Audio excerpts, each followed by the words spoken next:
வாதாபியை மையமாக கொண்டு 6ஆம் மற்றும் 7ஆம் நூற்றாண்டில் சாளுக்கியர் குலம் தக்கான பீடபூமியினுடைய மேற்கு பகுதியில் எழுச்சியிருந்தது. 1ஆம் மகேந்திரவர்மன் ஆட்சி காலத்தில் 2ஆம் புலிகேசி என்பவர் பல்லவ பேரரசின் மீது படையெடுத்தார்.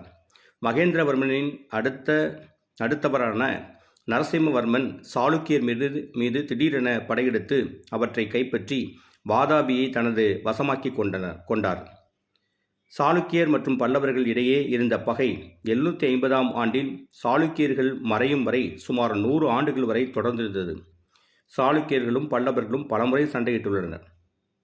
பல்லவர்களின் தலைநகரமான காஞ்சிபுரம் 2ஆம் நந்திவர்மன் ஆட்சி காலத்தில் 2ஆம் விக்ரமாதித்யா என்ற அரசனால் கைப்பற்றப்பட்டது. 2ஆம் நந்திவர்மனின் நீண்ட ஆட்சி காலத்தை